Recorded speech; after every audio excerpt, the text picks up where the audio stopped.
जय श्री कृष्ण जी। राधे राधे। आप सबको मेरा ढेर सारा राम राम और प्यार भरा नमस्कार। आज मैं आपको जेठ मास महात्म्य कथा सुना रही हूँ। इस कथा में कुल 30 अध्याय हैं जो आपको मेरे इस चैनल पर एक के बाद एक उपलब्ध हो जाएंगे और आप प्लेलिस्ट में जाकर देखेंगे तो आपको सभी अध्याय एक ही साथ में मिल जाएंगे। वैसे तो वैशाख के महीने को बहुत ही पवित्र महीना माना गया है। स्नान, दान, धर्म, पुण्य सब के लिए वैशाख मास बहुत ही पवित्र महीना है। लेकिन जेठ का महीना भी कोई कम नहीं है। शास्त्रों में वैशाख मास के समकक्षी ही जेठ मास को बताया गया है। जेठ का महीना गर्मियों का सरताज है। इस महीने में अच्छे अच्छे लोग धूप से बचाव के लिए अपना सिर ढक लेते हैं, यहाँ तक कि उन्हें घूंघट भी निकालना पड़ता है।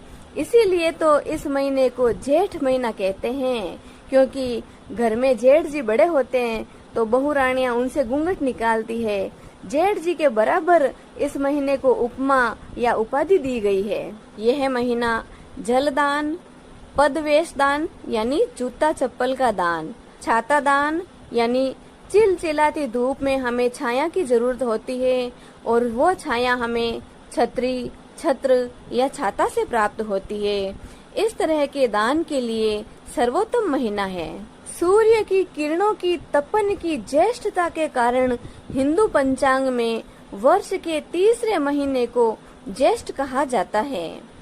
सर्वाधिक बड़े दिन वाला यह महीना गर्मी के हिसाब से सबसे ज्यादा कष्टकारी होता है।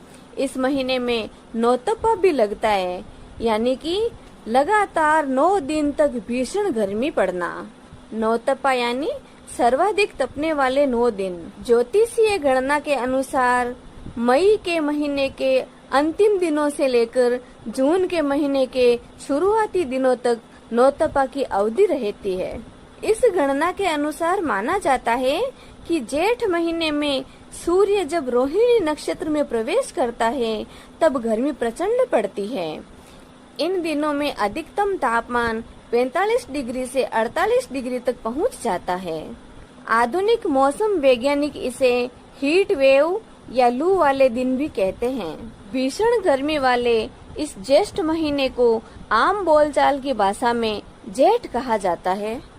इस जेठ महीने की दोहा चौपाई के रूप में बड़ी अच्छी प्रशंसा की गई है, जो हम सुनकर बड़े प्रसन्न चित्त से इन नौतपा के दिनों को गुजार लेते हैं और बारिश का इंतजार करते रहते हैं। तो दोहा रूप में सुने। जेठ मास जो तपे निराशा, तब जानो बरसा की आशा। जेठ मास जो तपे निराशा, तब जानो बरसा की आशा। तपे नव तपा 9 दिन जोय, तो पुन बरखा पूर्ण होय। तपे नव तपा 9 दिन जोय, तो पुन बरखा पूर्ण होय। अर्थात यदि जेठ के महीने में 9 तपा खूब तपा तो उस साल बारिश जमकर होगी। वहीं यदि 9 तपा के दौरान बीच में ही बारिश हो गई तो इसे 9 तपा का गलना कहा जाता है। ऐसा होने पर मानसून के दौरान अच्छी वर्षा की संभावना नहीं होती है। दूसरे दोहे में नक्षत्रों की कितनी प्यारी प्रशंसा की गई है, जो सुनिए आप। सर्व तपे जो रोहिणी, सर्व तपे जो मूर, परिवार तपे जो जेठ की, उपजे सातों तूर। जेठ के महीने के बारे में हमने बहुत सारी बातें कर ली है। अब हम ज्येष्ठ मास महात्म्य कथा का अध्याय शुरू करते हैं। तो आप बड़े प्रेम, श्रद्धा और आदर भाव से ज्येष्ठ मास महात्म्य कथा के 11वें अध्याय का श्रवण करें। ऋषि लोग कहने लगे कि हे स्कंद जी, सभी योग पापों का नाश करने वाले हैं और पुण्य को देने वाले हैं, तो फिर ज्येष्ठ मास को कैसे श्रेष्ठ कहा गया है, सो विधि पूर्वक मुझसे कहिए। स्कंद जी कहने लगे कि हे ऋषियों, ज्येष्ठ मास शुक्ल पक्ष की हस्त नक्षत्र से युक्त 10वीं तिथि के दिन लोक प्रसिद्ध गंगा जी स्वर्ग से अवतीर्ण हुई थी। राजा भगीरथ घोर तप करके पाप नाशिनी गंगा जी को पृथ्वी पर लाए, इसलिए ज्येष्ठ मास सब में श्रेष्ठ है और शेष योग ज्येष्ठ मास के सहचर अनुचर हैं। ऋषि लोग कहने लगे कि हे स्कंद जी, भगीरथ जी किस कारण घोर तप करके गंगा जी को यहाँ पर लाए तथा पृथ्वी पर पहले कहाँ स्थित हुई। स्कंद जी कहने लगे कि जब समस्त ब्रह्मांड का निर्माण करने के लिए विष्णु भगवान के भगीरथ जी किस कारण घोर तप करके गंगा जी को यहाँ पर लाए तथा पृथ्वी पर पहले कहाँ स्थित हुई। स्कंद जी कहने लगे कि जब समस्त ब्रह्मांड का निर्माण करने के लिए विष्णु भगवान के नाभि कमल में ब्रह्मा जी प्रकट हुए, उस समय ब्रह्मा जी एक हाथ में कमंडल और अन्य हाथों में वेदों को धारण किए हुए थे। तीनों लोकों को पाप रहित करने के लिए तथा वहाँ का जो पवित्र जल था वही पवित्र करने वाली विश्व जननी गंगा कही जाती है। ब्रह्मा के कमंडल से प्रकट होने वाली गंगा के साथ विष्णु भगवान से प्रकट हुई, परंतु ब्रह्मा ने कमंडल से नहीं निकाला और बहुत वर्ष व्यतीत हो गए। किसी समय दैत्यों ने तीनों लोकों को जल से भर दिया। उस समय इंद्र आदि समस्त देवताओं ने मधुसूदन भगवान का पूजन किया। पूजन से प्रसन्न होकर भगवान ने कमंडल के जल से तीनों लोकों को स्थापित किया। इसके पश्चात विष्णु भगवान के चरण कमल से श्री गंगा जी प्रवाहित होकर बह निकली। हे तपोधन, जब तक गंगा जी दृष्टि गोचर न हुई उसके पूर्व भगवान शंकर ने अपनी जटा को सुदृढ़ बनाकर उसमें गंगा जी को धारण कर लिया। श्री गंगा जी का श्री शिव जी के साथ योग होने से द्विज यानी पक्षी रूप हो गया। तब सब देवताओं ने वृषभ ध्वज श्री शिव जी की प्रार्थना की। तब शंकर जी ने अपनी जटा से गंगा जी को छोड़ दिया। उस समय प्रवाह रूप से जब गंगा जी गरजती हुई आकाश को चली, तब उसका स्वधरणी स्वर्गगा और स्वर्गवाहिनी नाम पड़ा। उस समय राजा भगीरथ ने घोर तप करके अपने पितरों की मुक्ति के लिए श्री गंगा जी को पृथ्वी पर लाना उचित समझा। भगीरथ ने घोर तपस्या की तथा गंगा जी को पृथ्वी पर लेकर आए। वहाँ पर शेष आदि की स्तुति करने पर गंगा जी पाताल गुफा को चली गई। उस पाताल से राजा भगीरथ द्वारा लाई गई, इसीलिए गंगा जी का नाम भागीरथी पड़ा। जब राजा जहनु ने गंगा जी का पान कर लिया और उसको दक्षिण कान से निकाल दिया, तब उसका जगती तल में पुरुषा जाह्नवी नाम पड़ा। यही गंगा तीनों लोकों में भ्रमण करती है तथा तीनों लोकों की रक्षा करती है, इसलिए जगत में गंगा का नाम त्रिपथगा पड़ा। गंगा जी के कुछ अन्य नाम हैं जो इस प्रकार हैं।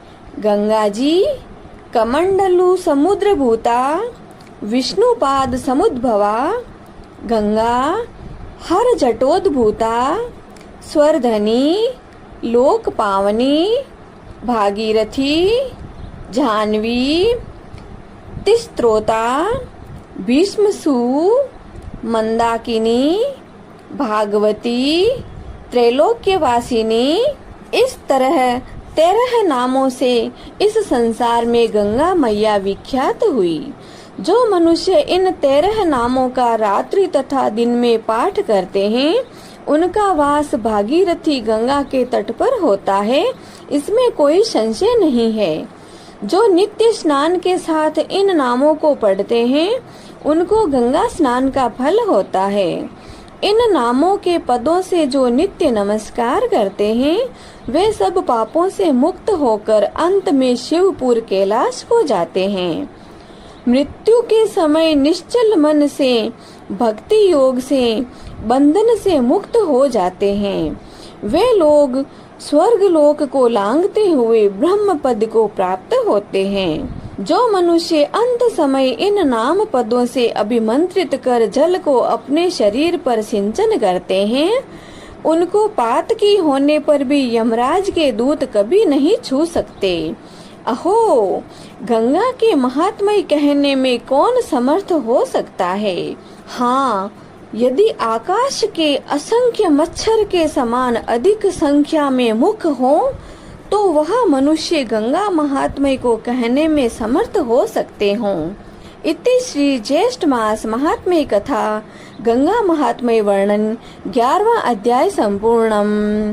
बोलो श्री विष्णु भगवान की जय, लक्ष्मी मैया की जय, श्री ज्येष्ठ मास महात्म्य कथा की जय। श्री ज्येष्ठ मास महात्म्य कथा के 12वें अध्याय का श्रवण करते हैं।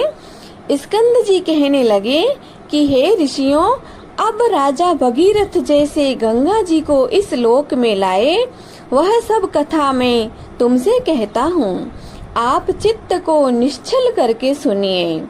प्रथम सूर्य कुल में राजा सगर परम धार्मिक, देवताओं तथा दैत्यों का निर्वहन करने वाला विख्यात हुआ। वह नीति को जानने वाला और अति कुशल था। अयोध्या में अपनी राजधानी बनाकर पुर के समान 7 द्वीपों की रक्षा करता हुआ समस्त पृथ्वी का शासन करता था। अपने और पुत्रों के समान प्रजा का पालन करता था और शेष नाग के 1000 फणों के समान उसके 60,000 पुत्र थे। राजा सगर के 60,000 पुत्र समुद्र के समान विख्यात और बड़े पराक्रमी थे। बल में वायु के समान, बुद्धि में बृहस्पति के समान, धनुषधारियों में भीष्म के समान और तेज में सूर्य के समान थे। वे राजा सगर के 60,000 पुत्र समस्त विद्याओं में कुशल तथा धर्म में परायण थे। ऐसे 60,000 पुत्रों सहित राजा सगर ने अश्वमेध नाम वाला बड़े प्रसिद्ध यज्ञ को प्रारंभ किया। राजा सगर ने ऋषि वशिष्ठ जी की आज्ञा अनुसार तथा उनकी सहायता से विधिवत संकल्प करके यज्ञ का घोड़ा छोड़ दिया। अनेक सेनाओं से सुशोभित सेनाचरों तथा वीर पुत्रों सहित यज्ञ का घोड़ा, जिसकी रक्षा के लिए राजा सगर के 60,000 पुत्र थे, चल पड़ा। अपनी इच्छा पूर्वक एक देश से दूसरे देश को जाता हुआ थकावट से युक्त वह श्रेष्ठ घोड़ा जिन जिन विख्यात राजाओं से पकड़ा गया, उन सब राजाओं को अपने बल से जीतकर और अपने शरणागत होने पर छोड़ दिया। इस प्रकार इस भूमंडल के समस्त राजाओं से कर लेके छोड़ दिया गया और उन राजाओं से कर में गधे, ऊंट, घोड़े, हाथी और गड्ढे आदि सब सामान एकत्रित करके अयोध्या लाया गया। इसके पश्चात यज्ञ की समाप्ति पर विधि पूर्वक ऋत्विजनों को दक्षिणा दी और 10 दिशाओं में लाया गया। सब द्रव्य वस्तु तथा अपने राष्ट्र का भी बहुत सा धन कामना रहित होकर ब्राह्मणों को दान में दे दिया। इस तरह इस राजा ने 99 यज्ञ किए। इतने यज्ञ होने पर और जब 100वें यज्ञ में एक यज्ञ बाकी रह गया था, तो स्वर्ग के राजा इंद्र चकित हो गए और घबराकर सोचने लगे कि अब मैं क्या करूं और कहां जाऊं, मेरी रक्षा कौन करेगा। राजा सगर के 100 यज्ञ पूर्ण होने पर वह अवश्य मेरा इंद्रासन छीन लेगा। ऐसा विचार कर युद्ध के लिए तत्पर हो गया और समस्त देव सेना लेकर पृथ्वी पर आ गया। सगर पुत्रों ने भी सहसा इंद्र को आए हुए देखकर यह निश्चय करके कि देवताओं का राजा इंद्र यज्ञ का घोड़ा हर कर ले जाने के लिए आया है। 60,000 राजा सगर के पुत्र इंद्र के पास आए और नमस्कार करके बड़े आदर तथा शांति के साथ वचन बोले कि हे स्वामिन, हे शचीपते, आपका यहाँ कैसे आना हुआ। सगर पुत्रों के ऐसे वचन सुनकर इंद्र, जिनके होंठ क्रोध के मारे कांप रहे थे, बोले कि तुम मेरा यह सब राज्य और इंद्र पद सब कुछ हरण करने के लिए तैयार हो रहे हो और अब बच्चों के समान श्रेष्ठ और मधुर वचन बोल रहे हो, जैसे तुमको कुछ पता तक नहीं। ऐसा कहने पर सहसा देवता लोग शत्रु सेना पर प्रहार करने लगे। सगर पुत्रों ने भी युद्ध आरंभ कर दिया और भयप्रद तुमुल युद्ध आरंभ हो गया। वीर लोग वाणों से वाण, शस्त्रों से शस्त्र का प्रहार और निवारण करने लगे। युद्ध के कारण अति अंधकार हो गया तथा दशों दिशाएं वाणों से व्याप्त हो गई। अपने और पराये का कोई ज्ञान न रहा। इस प्रकार वे परस्पर युद्ध करने लगे। देवता लोग देवताओं को और सगर पुत्रों को ही मारने लगे। अपने पराये का कुछ भी भान न रहा। तब देवताओं के भय से सगर पुत्रों की सेना भयभीत होकर अपने प्राणों की रक्षा के लिए दशों दिशाओं की तरफ भागने लगी। फिर क्रोध से संतप्त होकर सगर पुत्रों ने दैत्यास्त्र को छोड़ने के लिए अपने धनुष पर चढ़ाया और यह देखकर देव सेना झट से भाग पड़ी। उस संग्राम में हाथी पर सवार केवल एक इंद्र और 60,000 सगर के पुत्र ही रह गए। ऐसा देखकर इंद्र अपने साथ युद्ध करने में अपने आप को असमर्थ देखकर वहां से भाग पड़ा। अति चिंता से व्याप्त इंद्र श्री विष्णु भगवान के पास गए। इंद्र के चले जाने पर सगर पुत्र और उनकी सेना अपने निवास स्थान को चली गई। उनको सगर पुत्रों ने स्वामी के गौरव के लिए बहुत सा धन, वस्त्र और आभूषण देकर प्रसन्न किया। इति श्री ज्येष्ठ मास महात्म्य कथा सगर अश्वमेध यज्ञ वर्णन 12वां अध्याय संपूर्णम। बोलो श्री विष्णु भगवान की जय, लक्ष्मी मैया की जय, श्री ज्येष्ठ मास महात्म्य कथा की जय। अब हम जगत के पालनहार प्रभु की आरती करते हैं। हरि ओम। शांताकारं भुजंगशयनं पद्मनाभं सुरेशं विश्वाधारं गगनसदृशं मेघवर्णं शुभांगं लक्ष्मीकान्तं कमलनयनं योगिभिर्ध्यानगम्यं वन्दे विष्णु भवभयहरं सर्वलोकैकनाथम्। ओम जय जगदीश हरे स्वामी, जय जगदीश हरे। भक्त जनों के संकट, दास जनों के संकट क्षण में दूर करे। ओम जय जगदीश हरे। जो ध्यावे फल पावे, दुख विन से मन का। ओ प्रभु दुख विन से मन का। सुख संपत्ति घरे आवे, सुख संपत्ति घरे आवे। कष्ट मिटे तन का। ओम जय जगदीश हरे। मात पिता तुम मेरे, शरण गहूँ किसे की। ओ स्वामी शरण गहूँ किसे की। तुम बिन और न दूजा, आप बिन और न दूजा। मैं आस करूं जिसे की। ओम जय जगदीश हरे। तुम पूर्ण परमात्मा, तुम अंतर्यामी। ओ प्रभु तुम अंतर्यामी। पार ब्रह्म परमेश्वर, पार ब्रह्म परमेश्वर। तुम सबके स्वामी। ओम जय जगदीश हरे। तुम करुणा के सागर, तुम पालन करता हो स्वामी, आप पालन करता। मैं मूर्ख खल कामी, मैं सेवक आप स्वामी, कृपा करो भरता। ओम जय जगदीश हरे।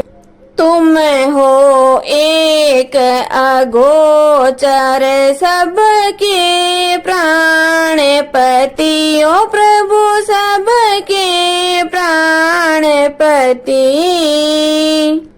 किस विध मिलो दयामय, किस विध मिलो कृपामय, आपको मैं कुमति। ओम जय जगदीश हरे। दीन बंधु दुख हरता, ठाकुर तुम मेरे हो, प्रभु रक्षक आप मेरे। करुणा हाथ बढ़ाओ, श्रद्धा प्रेम बढ़ाओ, द्वार पड़ा तेरे। ओम जय जगदीश हरे। विषय विकार मिटाओ, पाप हरो देवा हो स्वामी, कष्ट हरो देवा। श्रद्धा भक्ति बढ़ाओ, करुणा प्रेम बढ़ाओ, संतन की सेवा। ओम जय जगदीश हरे। तन मन धन सब कुछ है तेरा हो स्वामी, सब कुछ है तेरा। तेरा तुझको अर्पण, आपका आपको अर्पण, क्या लागे मेरा। ओम जय जगदीश हरे। श्री जगदीश स्वामी जी की आरती, जो कोई नर नारी गावे, हो जारा पाप परा जावे। जारे घर लक्ष्मी जी आवे, हो जारे नवनिध होई जावे। हो जारा दुख दारिद्र जावे, हो जारे सुख संपत्ति आवे। होवे तो भक्ति मुक्ति पावे। कहत शिवानंद स्वामी, रटते भोलानंद स्वामी, मनवांचित फल पावे। ओम जय जगदीश हरे। ओम जय जगदीश हरे। ओ स्वामी जय जगदीश हरे। ओ प्रभु जय जगदीश हरे। भक्त जनों के संकट, दास जनों के संकट, क्षण में दूर करे दाता, पल में दूर करे। ओम जय जगदीश हरे। बोले श्री विष्णु भगवान की जय। श्री वैशाख मास महात्म्य कथा की जय।